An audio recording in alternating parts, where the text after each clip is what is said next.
traders, you're watching the latest economic calendar on Insta TV with me, Anna Kasatkina. At the end of the current week, investors are going to pay attention to the following macroeconomic events.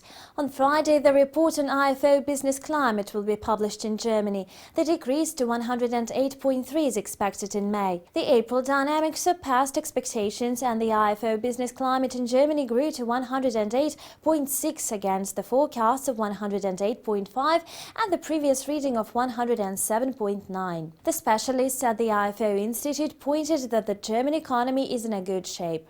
The stable labor market and rise in wages boost business confidence and consumption growth.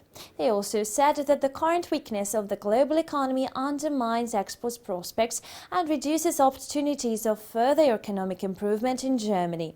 On Friday, Statistics Canada will reveal the retail sales data for March. The print is anticipated to have increased by 0.5% on month. In February, retail sales in Canada climbed by 1.7% after falling during two preceding months.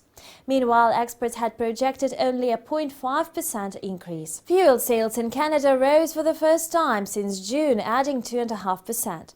Compared with the same period of the last year, retail sales in Canada advanced by 2.5% in February, following 1.6% growth in January. Moreover, on Friday, the United States will provide its report on consumer inflation in April. Economists project a rise of 0.2% in regard to the previous month and of 0.1% on a yearly basis.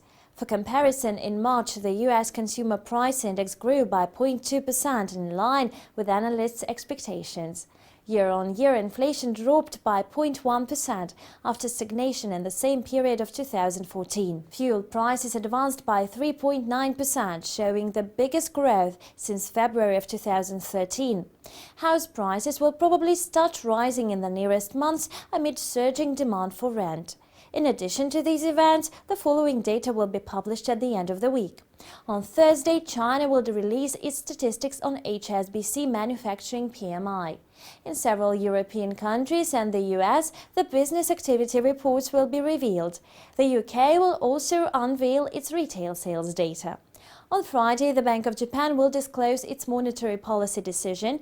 The ECB President Mario Draghi and the heads of the UK and Japan central banks will deliver their speeches. And this concludes the latest economic calendar prepared for you by Insta TV team. See you next week. Bye.